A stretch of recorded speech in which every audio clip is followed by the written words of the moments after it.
First morning. In aiming at the life of blessedness, one of the simplest beginnings to be considered and rightly made is that which we all make every day, namely, the beginning of each day's life. There is a sense in which every day may be regarded as the beginning of a new life, in which one can think, act, and live newly, and in a wiser and better spirit. The right beginning of the day will be followed by cheerfulness permeating the household with a sunny influence, and the tasks and duties of the day will be undertaken in a strong and confident spirit, and the whole day will be well lived. First evening. There can be no progress, no achievement without sacrifice, and a man's worldly success will be in the measure that he sacrifices his confused animal thoughts and fixes his mind on the development of his plans and on the strengthening of his resolution and self-reliance. And the higher he lifts his thoughts, the more manly, upright, and righteous he becomes, the greater will be his success, the more blessed and enduring will be his achievements. Second morning. None but right acts can follow right thoughts. None but a right life can follow right acts. And by living a right life, all blessedness is achieved. Mind is the master power that molds and makes, and man is mind, and evermore he takes. The tool of thought, and shaping what he wills, brings forth 1,000 joys, 1,000 ills. He thinks in secret, and it comes to pass. Environment is but his looking glass. Second evening. Calmness of mind is one of the beautiful jewels of wisdom. A man becomes calm in the measure that he understands himself as a thought-evolved being, and as he develops a right understanding and sees more and more clearly the internal relations of things by the action of cause and effect, he ceases to fret and fume and worry and grieve, and remains poised, steadfast, serene. Third morning. To follow, under all circumstances, the highest promptings within you, to be always true to the divine self, to rely upon the inward voice, the inward light, and to pursue your purpose with a fearless and restful heart, believing that the future will yield unto you the need of every thought and effort, knowing that the laws of the universe can never fail, and that your own will come back to you with mathematical exactitude. This is faith, and the living of faith. Third evening. Have a thorough understanding of your work, and let it be your own, and as you proceed, ever following the inward guide, the infallible voice, you will pass on from victory to victory, and will rise step by step to higher resting places, and your ever-broadening outlook will gradually reveal to you the essential beauty and purpose of life. Self-purified, health will be yours, self-governed, power will be yours, and all that you do will prosper. And I may stand where health, success, and power await my coming if, each fleeting hour, I cling to love and patience and abide with stainlessness and never step aside. From high integrity so shall I see, at last, the land of immortality. Fourth morning.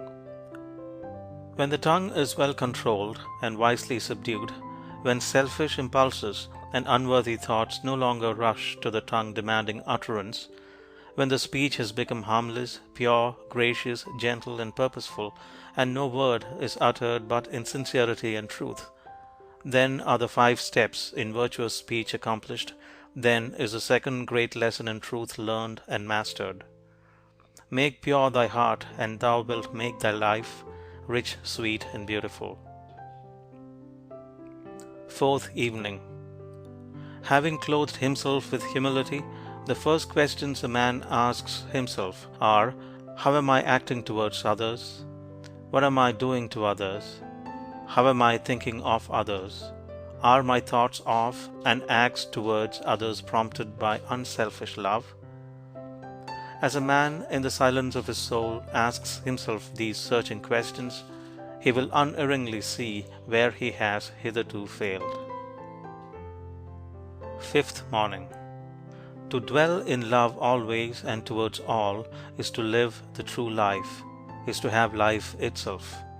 Knowing this, the good man gives up himself unreservedly to the spirit of love, and dwells in love towards all, contending with none, condemning none, but loving all. The Christ spirit of love puts an end not only to all sin, but to all division and contention. Fifth evening. When sin and self are abandoned, the heart is restored to its imperishable joy. Joy comes and fills the self-emptied heart. It abides with the peaceful. Its reign is with the pure. Joy flees from the selfish. It deserts the quarrelsome. It is hidden from the impure. Joy cannot remain with the selfish. It is wedded to love. Sixth morning. In the pure heart there is no room left where personal judgments and hatreds can find lodgment, for it is filled to overflowing with tenderness and love. It sees no evil, and only as men succeed in seeing no evil in others will they become free from sin and sorrow and suffering. If men only understood that the heart that sins must sorrow, that the hateful mind tomorrow reaps its barren harvest weeping, starving, resting not, nor sleeping, tenderness would fill their being. They would see with pity's seeing, if they only understood. Sixth evening. To stand face to face with truth, to arrive after innumerable wanderings and pains at wisdom and bliss, not to be finally defeated and cast out, but to ultimately triumph over every inward foe, such is man's divine destiny, such his glorious goal, and this every saint, sage, and Savior has declared. A man only begins to be a man when he ceases to whine and revile, and commences to search for the hidden justice which regulates his life. And as he adapts his mind to that regulating factor, he ceases to accuse others as a cause of his condition, and builds himself up in strong and noble thoughts, ceases to kick against circumstances, but begins to use them as aids to his more rapid progress, and as a means of discovering the hidden powers and possibilities within himself. Seventh morning. The will to evil and the will to good are both within thee. Which will thou employ? Thou knowest what is right and what is wrong. Which will thou love and foster, which destroy? Thou art the chooser of thy thoughts and deeds. Thou art the maker of thine inward state. The power is thine to be what thou wilt be. Thou buildest truth and love, or lies and hate. Seventh evening. The teachings of Jesus brings men back to the simple truth that righteousness or right doing is entirely a matter of individual conduct, and not a mystical something apart from a man's thoughts and deeds. Calmness and patience can become habitual by first grasping, through effort, a calm and patient thought, and then continuously thinking it and living in it until use becomes second nature, and anger and impatience pass away forever. Eighth morning. Man is made or unmade by himself. In the armory of thought, he forges the weapons by which he destroys himself. He also fashions the tools with which he builds for himself heavenly mansions of joy and strength and peace. By the right choice and true application of thought, man ascends to the divine perfection. By the abuse and wrong application of thought, he descends below the level of the beast. Between these two extremes are all the grades of character, and man is their maker and master. As a being of power, intelligence, and love, and the lord of his own thoughts, man holds the key to every situation. Eighth evening. Whatsoever you harbor in the inmost chambers of your heart will, sooner or later, by the inevitable law of reaction, shape itself in your outward life. Every soul attracts its own, and nothing can possibly come to it that does not belong to it. To realize this is to recognize the universality of divine law. If thou wouldst right the world, and banish all its evils and its woes. Make its wild places bloom, and its drear deserts blossom as a rose. Then right thyself. Ninth morning. Whatever conditions are rendering your life burdensome, you may pass out of and beyond them by developing and utilizing within you the transforming power of self-purification and self-conquest. Before the divine radiance of a pure heart, all darkness vanishes and all clouds melt away. And he who has conquered self has conquered the universe. He who sets his foot firmly upon the path of self-conquest, who walks aided by the staff of faith, the highway of self-sacrifice, will assuredly achieve the highest prosperity and will reap abounding and enduring joy and bliss. Ninth evening. It is the silent and conquering thought forces which bring all things into manifestation.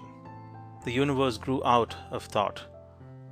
To adjust all your thoughts to a perfect and unswerving faith in the omnipotence and supremacy of good is to cooperate with that good and to realize within yourself the solution and destruction of all evil.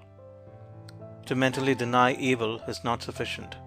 It must, by daily practice, be risen above and understood. To affirm the good mentally is inadequate. It must, by unswerving endeavor, be entered into and comprehended. 10th morning. Every thought you think is a force sent out. Whatever your position in life may be, before you can hope to enter into any measure of success, usefulness, and power, you must learn how to focus your thought forces by cultivating calmness and repose. There is no difficulty, however great, but will yield before a calm and purposeful concentration of thought, and no legitimate object but may be speedily actualized by the intelligent use and direction of one's soul forces. Think good thoughts, and they will quickly become actualized in your outward life in the form of good conditions. 10th evening. That which you would be and hope to be, you may be now. Non-accomplishment resides in your perpetual postponement, and having the power to postpone, you also have the power to accomplish, to perpetually accomplish. Realize this truth, and you shall be today and every day the ideal being of whom you dreamed. Say to yourself, I will live in my ideal now.